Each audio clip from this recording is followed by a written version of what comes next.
ರಾಜಕೀಯದಲ್ಲಿ ಚೊಂಬು ವಾರ್. ಕಾಂಗ್ರೆಸ್ ವಿರುದ್ಧ ಕೇಸರಿ ನಿಗಿನಿಗಿ. ರಾಜ್ಯ ರಾಜಕೀಯದಲ್ಲಿ ಈಗ ಚೊಂಬು ವಾರ್ ಬಹಳ ಸದ್ದು ಮಾಡ್ತಿದೆ. ಕರ್ನಾಟಕಕ್ಕೆ ಮೋದಿ ಸರ್ಕಾರ ಕೊಟ್ಟ ಕೊಡುಗೆ ಚೊಂಬು ಅಂತ ಬಿಜೆಪಿ ವಿರುದ್ಧ ಕಾಂಗ್ರೆಸ್ ಪೋಸ್ಟ್ ಮಾಡಿ ವಾಗ್ದಾಳಿ ನಡೆಸಿತ್ತು. ಈಗ ಅದೇ ಚೊಂಬು ಪೋಸ್ಟ್ಗೆ ಬಿಜೆಪಿ ಪಾಳೆಯ ನಿಗಿನಿಗಿ ಕೆಂಡವಾಗಿದ್ದು ಕಾಂಗ್ರೆಸ್ ವಿರುದ್ಧ ರಣಕಹಳೆ ಊದಿವೆ.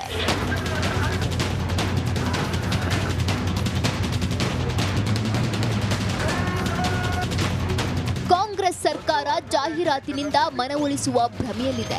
ಸುಳ್ಳು ಆರೋಪ ಅಂತ ಒಂದೆಡೆ ಮಾಜಿ ಸಿಎಂ BS ಯಡಿಯೂರಪ್ಪ ಕಿಡಿಕಾರಿದ್ರೆ ಮತ್ತೊಂದು ಕಡೆ ನಿಜವಾಗಿಯೂ ಚೊಂಬು ಕೊಟ್ಟಿದ್ದು ಕಾಂಗ್ರೆಸ್ ಅಂತ ಮಾಜಿ ಸಿಎಂ ಬೊಮ್ಮಾಯಿ ಹೌಹಾರಿದ್ದಾರೆ. ಜನ ಅವರೋದ್ ಕಡೆ ಸೇರ್ತಾ ಇಲ್ಲ. ಹೀಗಾಗಿ ಈ ಜಾಹೀರಾತುಗಳ ಮೂಲಕ ಏನಾದರೂ ಜನರ ಮನವನ್ನು ಒಲಿಸಬಹುದು ಅನ್ನೋ ಭ್ರಮೆನಲ್ಲಿ ಅವರಿದ್ದಾರೆ. ನಾನು ನಿಮ್ಗೆ ಹೇಳ್ತೇನೆ, ಯಾವ ಜಾಹೀರಾತುಗಳು ಸತ್ಯಕ್ಕೆ ದೂರವಾಗಿರುವಂಥ ಪೊಳ್ಳು ಭರವಸೆಗಳನ್ನು ಕೂಡಿರುವಂಥ ಜನವಿರೋಧಿ ಒಂದು ಆಡಳಿತ ನಡೆಸ್ತಾ ಇರುವಂಥ ಈ ಸರ್ಕಾರದ ಜಾಹೀರಾತುಗಳಿಗೆ ಯಾವ ರೀತಿಯ ಮನ್ನಣೆಯನ್ನು ಸಹ ಜನ ಕೊಡೋದಿಲ್ಲ. ಒಂದು ಅಡ್ವರ್ಟೈಸ್ಮೆಂಟ್ ಕೊಟ್ಟಿದ್ದಾರೆ, ಚಂಬು ಚಂಬು ಅಂತ. ನಿಜವಾದ ಚಂಬು ಕೊಟ್ಟಿದ್ದು ರಾಜ್ಯ ಸರ್ಕಾರ ಜನರಿಗೆ. ಕಿಸಾನ್ ಸನ್ಮಾನ್ ಯೋಜನೆ ಬರ್ತಾ ಇತ್ತು, 10,000 ಕೋಟಿ, 10,000 ರೂಪಾಯಿ. ಅದರೊಳಗೆ 4,000 ರೂಪಾಯಿ ರಾಜ್ಯ ಸರ್ಕಾರ ಕೊಡೋದು ನಿಲ್ಲಿಸಿದ್ರು. ರೈತರಿಗೆ ಚಂಬು ಕೊಟ್ಟಂಗಲ್ವಾ? ಕರ್ನಾಟಕ ರೈತರಿಗೆ ಚಂಬು ಕೊಟ್ಟದ್ದು ಯಾರು? 4,000 ರೂಪಾಯಿ ಕಡಿಮೆ ಮಾಡಿ. ಇದರ ಜೊತೆಗೆ ಫಲಿತಾಂಶ ಬಂದ ಬಳಿಕ ಕಾಂಗ್ರೆಸ್ ನಾಯಕರಿಗೆ ಚೊಂಬು ಫಿಕ್ಸ್. ಚೊಂಬಿನ ಸರ್ಕಾರದಿಂದ ರಾಜ್ಯ ಉದ್ಧಾರ ಆಗಲ್ಲ, ಕಾಂಗ್ರೆಸ್ನಿಂದಲೇ ನೂರಾರು ಚೊಂಬು ಅಂತ ವಿಜಯೇಂದ್ರ, ಆರ್ ಅಶೋಕ್, ತೇಜಸ್ವಿ ಸೂರ್ಯ ಸೇರಿ ಬಿಜೆಪಿ ನಾಯಕರು ಸಾಲು ಸಾಲು ಆರೋಪ ಮಾಡಿ ಗುಡುಗಿದ್ದಾರೆ. ಚುನಾವಣೆ ಮುಗಿದ್ಮೇಲೆ ಅದೇ ಪರಿಸ್ಥಿತಿ ನಲ್ಪಾಡಿಗೂ ಬರ್ತದೆ. ಕಾಂಗ್ರೆಸ್ ಪಕ್ಷದ ಮುಖಂಡರು ಕೂಡ ಚೊಂಬು ಹಿಡ್ಕೊಂಡು ಹೋಗ್ತಕ್ಕಂಥ ಪರಿಸ್ಥಿತಿ ನಿರ್ಮಾಣ ಆಗ್ತದೆ. ಏನು ರಾಜ್ಯದಲ್ಲಿ ಇವತ್ತು ವಾತಾವರಣ ನೋಡ್ತಾ ಇದ್ದರೆ ದಿನೇ ಇವತ್ತು ನರೇಂದ್ರ ಮೋದಿಜಿಯವ್ರ ಪರವಾಗಿ BJP JDS ಪಕ್ಷದ ಪರವಾಗಿ ವಾತಾವರಣ ಇನ್ನೂ ಹೆಚ್ಚಾಗ್ತಾ ಇದೆ. ಹಾಗಾಗಿ ಚುನಾವಣಾ ಫಲಿತಾಂಶ ಬಂದ ನಂತರ ದಿನನಿತ್ಯ ಚೊಂಬು ಹಿಡ್ಕೊಂಡು ಕಾಂಗ್ರೆಸ್ ಪಕ್ಷದ ಮುಖಂಡರು ಹೋಗಬೇಕಾಗ್ತದೆ ಅಂತ ಪರಿಸ್ಥಿತಿ ಬರೋ ರೀತಿಯಲ್ಲಿ ರಾಜ್ಯದ ಮತದಾರರು ಉತ್ತರವನ್ನು ನೀಡ್ತಾರೆ. ಕಾಂಗ್ರೆಸ್ ಕೊಟ್ಟಿರುವ ಚೊಂಬುಗಳು ಅವ್ರು ಒಂದು ಚೊಂಬು ಹಾಕವ್ರೆ, ಜಾಸ್ತಿ ಚೊಂಬುಗಳು ಅವೇ ಅವ್ರದ್ದು. ನೂರಾರು ಚೊಂಬುಗಳು. ಆ 100 ಚೊಂಬುಗಳು ರಾಜ್ಯದಲ್ಲಿ ರೈತರದು ಹೊಸ ಬೋರ್ವೆಲ್ಗಳು ಹಾಕೋವಂಥದ್ದಕ್ಕೆ ನಮ್ಮ ಸರ್ಕಾರ ಇದ್ದಾಗ 5,000 ರೂಪಾಯಿ ಟ್ರಾನ್ಸ್ಫಾರ್ಮರ್ಗೆ ಕೊಡ್ತಾಯಿದ್ರಿ. ಈಗ 2.5 ಲಕ್ಷ ಕೊಡಬೇಕು ರೈತರು. ಇದು ರೈತರಿಗೆ ಕಾಂಗ್ರೆಸ್ ಸರ್ಕಾರ ಕೊಟ್ಟಂಥ ಚೊಂಬು. ಸರ್ಕಾರ, ಈ ಪಾರ್ಟಿ ರಾಜ್ಯಕ್ಕಾಗ್ಲಿ ದೇಶಕ್ಕಾಗ್ಲಿ ಇದರಿಂದ ಯಾವುದೇ ರೀತಿಯ ಹೊರತಿಲ್ಲ. ಕರ್ನಾಟಕ ಉದ್ಧಾರ ಆಗಬೇಕು ಅಂತಂದ್ರೆ ಕಾಂಗ್ರೆಸ್ ಕೈಗೆ ಜನ ಅವರ ಚೊಂಬು ಕೊಟ್ಟರೆ ಕಾಂಗ್ರೆಸ್ಗೆ ರಾಜ್ಯ ಉದ್ಧಾರ ಆಗುತ್ತೆ. ಒಟ್ಟಲ್ಲಿ ಕರ್ನಾಟಕದಲ್ಲಿ ಚೊಂಬು ವಾರ್ ಜೋರಾಗಿದ್ದು ಇನ್ನು ಈ ಆರೋಪ ಪ್ರತ್ಯಾರೋಪ ಎಷ್ಟರ ಮಟ್ಟಿಗೆ ಹೋಗುತ್ತೆ, ಎಲ್ಲಿಗೆ ಹೋಗಿ ತಲುಪುತ್ತೆ ಅನ್ನೋದನ್ನ ಕಾದ್ ನೋಡಬೇಕು.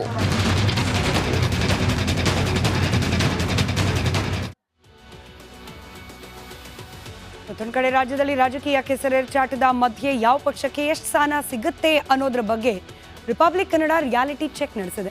ಸಾರ್ವಜನಿಕ ವಲಯದಲ್ಲಿ ಲೋಕಸಭಾ ಚುನಾವಣೆ ಬಗ್ಗೆ ಪಿಕ್ಚರ್ ಹೇಗಿದೆ ಅಂತ ಒಮ್ಮೆ ನೋಡ್ಕೊಂಡು ಬರೋಣ ಬನ್ನಿ.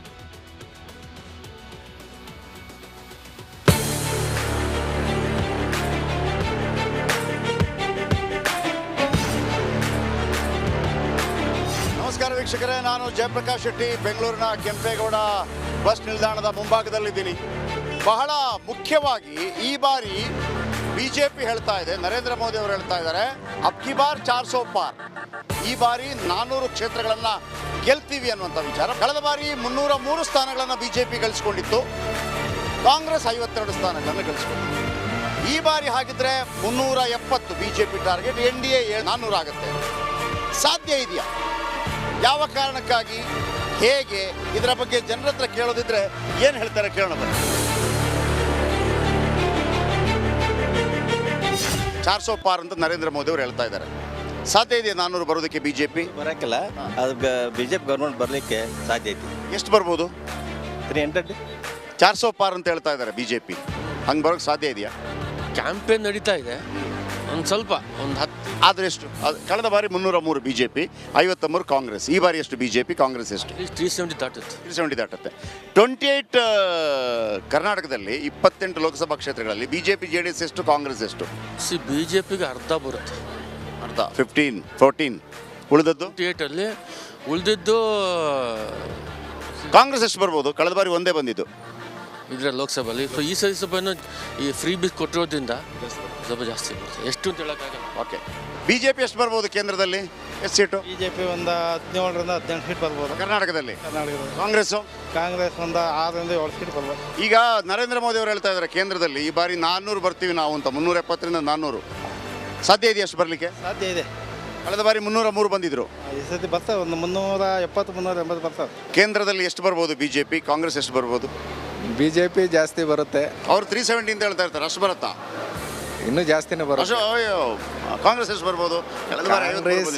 ಕಾಂಗ್ರೆಸ್ ಕಮ್ಮಿ ಬರುತ್ತೆ. ಎಷ್ಟು ಬರ್ಬೋದು? ಒಂದು 40 ಬರ್ಬೋದು ಅಷ್ಟೇ. ಕರ್ನಾಟಕದಲ್ಲಿ 28 ಸೀಟ್ ಇದೆ. ಕರ್ನಾಟಕ 28 ಅಂದರೆ ಒಂದು 38 ಅಷ್ಟು ಬರಲ್ಲ. 28ರಲ್ಲಿ BJP ಎಷ್ಟು ಬರ್ಬೋದು, ಕಾಂಗ್ರೆಸ್ ಎಷ್ಟು ಬರ್ಬೋದು? BJP 20 ಮೇಲೆ ಬರುತ್ತೆ. 20 ಮೇಲೆ ಬರುತ್ತೆ. ಯಾರು ಬರ್ಬೋದು? BJP ಬಂದರೆ ಎಷ್ಟು ಬರ್ಬೋದು ಸೀಟು? BJP ಬಂದರೆ ಇಲ್ಲೇ ಕರ್ನಾಟಕ ಒಳಗೆ 25ಕ್ಕೂ 25. 28ರಲ್ಲಿ 25. 25. ದೇಶದಲ್ಲಿ BJP ಎಷ್ಟು ಬರ್ಬೋದು? ಒಟ್ಟು ಗೊತ್ತಿಲ್ಲ. ಒಟ್ಟು BJP ಬರ್ತೈತಿ. BJP ಬರ್ತೈತಿ.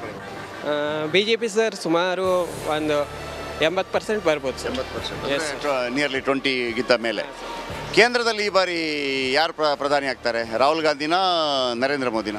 ನರೇಂದ್ರ ಮೋದಿ ಸರ್. ನರೇಂದ್ರ ಮೋದಿ ಸರಿ, ಒಂದು 300 ತಗೋತಾರೆ. 300 ತಗೋತಾರೆ. ಈ ಬಾರಿನ ಯಾರು ಪ್ರಧಾನಿ? ನರೇಂದ್ರ ಮೋದಿ.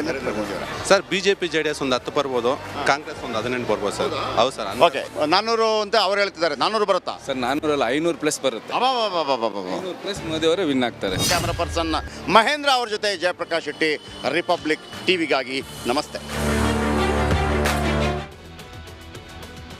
ಮತ್ತೊಂದು ಕಡೆ ಮಂಡ್ಯ ಅಖಾಡದಲ್ಲಿ ಕಣಕ್ಕಿಳಿದಿದ್ದಾರೆ ಖುದ್ದು ಮಾಜಿ ಮುಖ್ಯಮಂತ್ರಿಗಳಾದ ಕುಮಾರಸ್ವಾಮಿ ಅವರು. ಮೈತ್ರಿ ಅಭ್ಯರ್ಥಿಯನ್ನ ಸೋಲಿಸೋಕೆ ಕಾಂಗ್ರೆಸ್ ಕೂಡ ಮೆಗಾ ಪ್ಲಾನ್ ಅನ್ನ ಮಾಡಿಕೊಂಡಿದೆ. ಸಕ್ಕರೆ ನಾಡಿನಲ್ಲಿ ಅಖಾಡಕ್ಕೆ ಇಳಿದಿದ್ದಾರೆ ಮಾಜಿ ಸಿಎಂ ಕುಮಾರಸ್ವಾಮಿ ಅವರ ವಿರುದ್ಧವಾಗಿ ಕಾಂಗ್ರೆಸ್ ಇದೀಗ ಪ್ರಣಾಳಿಕೆ ಅಸ್ತ್ರವನ್ನ ಪ್ರಯೋಗ ಮಾಡಿದೆ.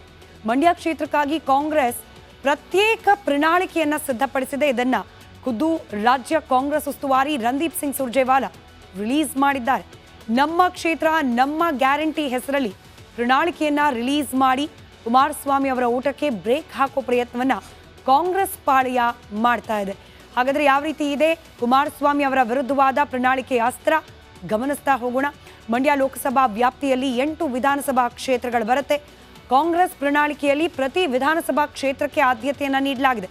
ನಡೀತಾ ಇರೋದು ಲೋಕಸಭಾ ಚುನಾವಣೆ ಆದರೂ ಕೂಡ ವಿಧಾನಸಭಾ ಕ್ಷೇತ್ರವಾರು ಆದ್ಯತೆಯನ್ನ ನೀಡಿ ಭರವಸೆಯ ರೂಪದಲ್ಲಿ ಪ್ರಣಾಳಿಕೆಯನ್ನ ಬಿಡುಗಡೆ ಮಾಡಲಾಗಿದೆ. ಮಂಡ್ಯ ಅಭಿವೃದ್ಧಿ ಜೊತೆಗೆ AICC ಗ್ಯಾರಂಟಿಗಳಿರುವ ಪ್ರಣಾಳಿಕೆಯನ್ನ ಇವತ್ತು ಬಿಡುಗಡೆ ಮಾಡಲಾಗಿದೆ. ಜಿಲ್ಲೆಯಲ್ಲಿ ವಸತಿ ರಹಿತರಿಗೆ 10,000 ಮನೆಗಳ ನಿರ್ಮಾಣದ ಭರವಸೆ ಇದೆ ಪ್ರಣಾಳಿಕೆಯಲ್ಲಿ. ಯುವಕರ ಉದ್ಯೋಗ ಸೃಷ್ಟಿಗೆ ಸಾಫ್ಟ್ವೇರ್ ಪಾರ್ಕ್ ನಿರ್ಮಾಣದ ಭರವಸೆಯನ್ನ ಕೂಡ ನೀಡಲಾಗಿದೆ. ಇದರ ಜೊತೆಗೆ ಕ್ಷೇತ್ರ ವ್ಯಾಪ್ತಿಯಲ್ಲಿ ಮೆಡಿಕಲ್ ಕಾಲೇಜು ಉನ್ನತೀಕರಣ, ಹೊಸ ಸಕ್ಕರೆ ಕಾರ್ಖಾನೆಯ ಸ್ಥಾಪನೆಯ ಭರವಸೆ, ಬರಗಾಲದಿಂದ ಸಂಕಷ್ಟಕ್ಕೆ ಸಿಲುಕಿರುವ ರೈತರಿಗೆ ಹೊಸ ಯೋಜನೆಗಳನ್ನ ಘೋಷಿಸುವ ಪ್ರಾಮಿಸ್ ಅನ್ನ ಕೂಡ ಕಾಂಗ್ರೆಸ್ ಮಾಡ್ತಾ ಇದೆ. ಇನ್ನು ಜಿಲ್ಲೆಯಲ್ಲಿ ಚೆಕ್ ಡ್ಯಾಂಗಳನ್ನ ನಿರ್ಮಿಸಿ ನೀರು ಸಂಗ್ರಹ ಮಾಡೋದು ಕೂಡ ಕಾಂಗ್ರೆಸ್ ಪಾಳೆಯದ ಭರವಸೆಯ ಭಾಗ. ಇನ್ನು ಜಾನುವಾರುಗಳಿಗೆ ನೀರಿನ ಸಮಸ್ಯೆಯನ್ನ ನೀಗಿಸಲಿಕ್ಕೆ ಕಟ್ಟುನಿಟ್ಟಿನ ಕ್ರಮವನ್ನ ಕೈಗೊಳ್ಳಲಾಗುತ್ತೆ ಅನ್ನೋ ಇತ್ಯಾದಿ ಭರವಸೆಯನ್ನ ಪ್ರತ್ಯೇಕವಾಗಿ ಮಂಡ್ಯ ಲೋಕಸಭಾ ಕ್ಷೇತ್ರಕ್ಕೇನೆ ನೀಡುವ ಮೂಲಕ ಕುಮಾರಸ್ವಾಮಿ ಅವರ ವಿರುದ್ಧವಾಗಿ ಪ್ರಣಾಳಿಕೆಯ ಅಸ್ತ್ರವನ್ನ ಪ್ರಯೋಗ ಮಾಡಿದೆ ಕಾಂಗ್ರೆಸ್ ಪಾಳೆಯ.